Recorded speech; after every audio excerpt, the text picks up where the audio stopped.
నమస్తే welcome to 9+ news. Professor నాగేశ్వర్ను AP పోలీసులు అరెస్టు చేస్తారన్న వార్తలు హైదరాబాద్లో కలకలం నెలకొల్పాయి. పవన్ కళ్యాణ్ పై నాగేశ్వర్ చేసిన వ్యాఖ్యలపై జనసేనకు చెందిన పలువురు పలు పోలీస్ స్టేషన్లో కేసులు పెట్టారు. అయితే తన వ్యాఖ్యలను నాగేశ్వర్ వెనక్కి తీసుకున్నారు. జనసేన పార్టీ కూడా ఈ విషయాన్ని ఇంతటితో వదిలేస్తామని చెప్పింది. అయినా ఏపీ పోలీసులు నాగేశ్వర్కు నోటీసులు ఇస్తారని, అరెస్టు చేస్తారని ఉదయం నుంచి వార్తలు రావడంతో ఆయన ఇంటి వద్ద ఉద్రిక్తత నెలకొంది.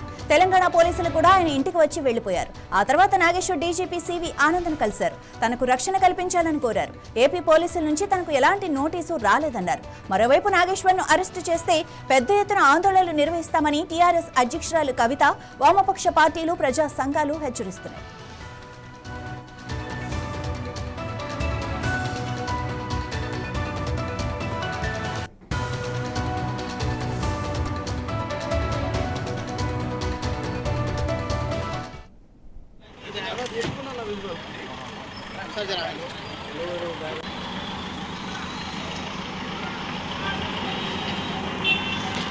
కొన్ని రోజులుగా ఆన్లైన్లో రకరకాల బెదిరింపులు రాష్ట్ర డీజీపీని కలిపి మెమరాండం ఇచ్చాం. నేను పరిశీలిస్తాను. ఎలాంటి సెక్యూరిటీ అడిగారు సార్? సెక్యూరిటీ ఎలాంటి అడుగులు ఉండదు. అది నేను నిర్ణయించాను కదా. నేను నిర్ణయించేది అడిగింది ఒకటి. ఆ పై రకరకాల బెదిరింపులు గత కొన్ని రోజులుగా వస్తున్నాయి. అవసరమైన అప్రాపరేట్ చర్యలు తీసుకుంటుంది. అంటే సోషల్ మీడియా పోస్టులపై ఆన్లైన్లో అని చెప్పాను. సోషల్ మీడియా కాకపోతే యాంటీ సోషల్ మీడియా ఆన్లైన్లో అని చెప్తున్నారు. నేను చేసిన కామెంట్ను ఆల్రెడీ విత్డ్రా చేస్తున్నాను. జనసేన పార్టీ తను ఆహ్వానించింది. తన క్యాడర్ కూడా విజ్ఞప్తి చేసింది. ఏమీ మాట్లాడలేదు. ముగిసిన అధ్యాయం ముగిసిన అధ్యాయానికి మళ్ళీ తిరగడం వెళ్తున్నాము. ఏం పర్పస్? అందువల్ల మీకు ఏమన్నా నోటీస్ ఇచ్చేందుకు ఏపీ పోలీసులు ఏమన్నా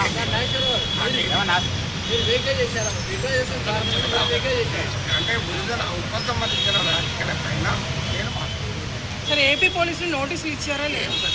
నాకే నోటీసు ఇప్పటి వరకు రాలేదు. ఇచ్చారా? ప్రొఫెసర్ నాగేశ్వర్ ఇంటి వద్ద ఉద్రిక్తత నెలకొంది. ఆయన్ను చాలా మంది వేధిస్తున్నారన్న కంప్లైంట్తో ఆయన డీసీపీని సంప్రదించారు. ఇక దీనిపై మరింత సమాచారాన్ని మా ప్రతినిధి రాజ్ కుమార్ అందిస్తారు. రాజ్ కుమార్, చెప్పండి, ఉద్రిక్తత గల కారణాలేంటి? అసలు ఏం జరిగింది? Good evening Madhavi. Professor Nageshwar, మాజీ ఎమ్మెల్సీ, అదేవిధంగా ప్రముఖ రాజకీయ విశ్లేషకులు ప్రొఫెసర్ నాగేశ్వర్ ఇటీవల కాలంలో ఒక టీవీ డిబేట్ లో మాట్లాడుతూ పవన్ కళ్యాణ్ జనసేన మీద, అంటే పవన్ కళ్యాణ్ పై కొన్ని వ్యాఖ్యలు చేశాడు. సో అమిత్ షాను కలిసినప్పుడు పవన్ కళ్యాణ్ వచ్చేసి జగన్ ను అరెస్ట్ చేయాలని ప్రెజర్ చేస్తే అమిత్ షా దానికి ఒప్పుకోలేదు. జగన్ మనకు మంచి మిత్రుడు అని కీలక వ్యాఖ్యలు చేయడంతో అది కాస్త ఎవరో ఒక సోర్స్ ద్వారా నాగేశ్వరరావు కోసం ఆ వ్యాఖ్యలు టీవీ డిబేట్ లో మాట్లాడారు. ఇది జనసేన పార్టీలో చాలా ఒక వివాదాస్పదంగా మారింది, హాట్ టాపిక్ గా మారింది. టోటల్ గా దాని విషయంలో పవన్ కళ్యాణ్ కూడా మొన్న జనసేన మీటింగ్ లో కూడా చాలా వాడి వేడిగా మాట్లాడడం జరిగింది.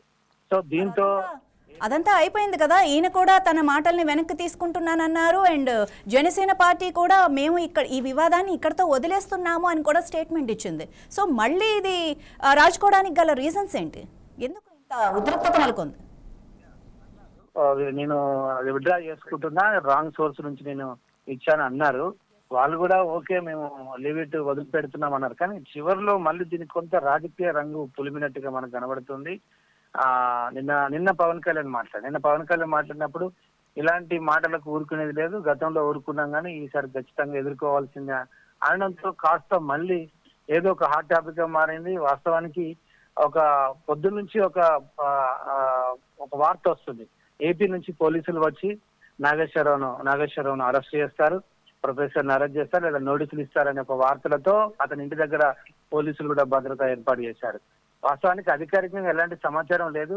ఏపీ పోలీసులు కానీ ఏపీ ప్రభుత్వం కానీ ఎలాంటి ఇన్ఫర్మేషన్ ఇవ్వలేదు. కానీ మీడియాలో కావచ్చు, తర్వాత కొంతమంది సోర్స్ ద్వారా వచ్చిన సమాచారం ప్రకారం అంతా కూడా హడావిడి జరిగింది. దీంతో నాగేశ్వర్ డీసీపీ దగ్గరికి వెళ్ళారు. డీసీపీ దగ్గరికి వెళ్ళి నాకు భద్రత కావాలి అని కోరాడు. అచ్చలి పోలీసులు ఆయన ఇంటి దగ్గర కూడా భద్రత పెట్టారు. అది కాకుండా నాకు ఇంకా అదనపు భద్రత కావాలి, నాకు బెదిరింపు కాల్స్ వస్తున్నాయి, ఏపీ నుంచి పోలీసులు వస్తారని, నాకు నోటీసులు ఇస్తారని, అరెస్ట్ చేస్తారని అని డీజీపీని కలిశారు. వాస్తవానికైతే ఎవరు ఆయన ఇంటికి రాలేదు, ఎవరు నోటీస్ ఇవ్వలేదు అని చెప్తూనే ముందు జాగ్రత్త చర్యగా డీజీపీకి ఒక ఫిర్యాదు లేదా ఒక మెమోరాండం అతన్ని కలిసి ఇవ్వడం జరిగింది తన భద్రత కోసం. సో మొత్తం మీద అంటే పొలిటికల్, ఇదంతా పొలిటికల్ ఇన్వాల్వ్మెంట్. ఇక్కడ కవిత కూడా కామెంట్ చేయడం జరిగింది నిన్న, టిఆర్ఎస్ అధినేత కవిత, ఒకవేళ ప్రొఫెసర్ కనుక నాగేశ్వరం అరెస్ట్ చేస్తే చంద్రబాబును మేము అడ్డుకుంటాం, ఆయనను అరెస్ట్ చేయొద్దు అని కూడా వ్యాఖ్యలు చేయడంతో కాస్త కవిత మాట్లాడడంతో ఇంకా పొలిటికల్ లో లెఫ్ట్ నేతలు కావచ్చు, ప్రజా సంఘాల నేతలు కూడా ప్రొఫెసర్ ను ఎట్టి పరిస్థితుల్లో నోటీసులు ఇవ్వద్దు, అరెస్ట్ చేయొద్దు, మేము అడ్డుకుంటాం ఏపీ పోలీసులు అనడంతో ఇది నిజంగానే ఒకవేళ ఏపీ పోలీసులు వచ్చి తను అరెస్ట్ చేస్తారనే ఒక వ్యాఖ్యలు దుమారం లేపింది. దీంతో ఈ రోజు తన ఇంటి దగ్గర పోలీసులు అదేవిధంగా మీడియా హడావుడి చేసింది. కానీ ఎన్నికలకైతే ఎవరు రాలేదు. కానీ డీజీపీ అయితే తను కలిశాడు, భద్రత కోరాడు, కంప్లైంట్ ఇచ్చాడు. రైట్ రాజ్ కుమార్, ఇది నాగేశ్వరరావు కానీ లేకపోతే జనసేన పార్టీ కానీ వీళ్ళ ఇద్దరికీ సంబంధం లేని థర్డ్ పర్సన్స్ ఎవరైనా ఈ నిప్పుని రాజేస్తున్నారు అనుకోవచ్చా? ఖచ్చితంగా ఉంటుంది. పొలిటికల్ అన్నప్పుడు పొలిటికల్ ఇన్వాల్వ్మెంట్ అయింది. ఎందుకంటే అక్కడ జనసేన ఉంది, టీడీపీ ఉంది. జనసేన పవన్ కళ్యాణ్ ఓకే, జనసేన విత్డ్రా చేసుకోవచ్చు, కానీ అక్కడ టీడీపీ ఉంది కదా, దాంతో పాటు జగన్ పార్టీ ఉంది. సో ఇలా జగన్ పార్టీ కూడా ఇన్వాల్వ్మెంట్ అయింది. ఎందుకంటే జగన్ అరెస్ట్ చేయమని చెప్పడంతో కొంతమంది మేబీ వైసీపీ శ్రేణులు కావచ్చు, ఈ మధ్యలో సోషల్ మీడియాలో నానా హడావుడి చేస్తున్నారు. అక్కడ ఏం లేకున్నా కూడా సోషల్ మీడియా వేదికగా కొన్ని కామెంట్ చేయడంతో ఈ దుమారం రేగింది. సో మేబీ మధ్యలో వాళ్ళు అంటే ఇది రాజకీయ పార్టీలు కొంతమంది దాన్ని లబ్ధి పొందడానికి కావచ్చు, ఈ ఇష్యూని కొంచెం బర్నింగ్ చేయడానికి కావచ్చు ఇన్వాల్వ్మెంట్ అన్నట్టుగా మనకు తెలుస్తుంది. Right, thank you Raj Kumar.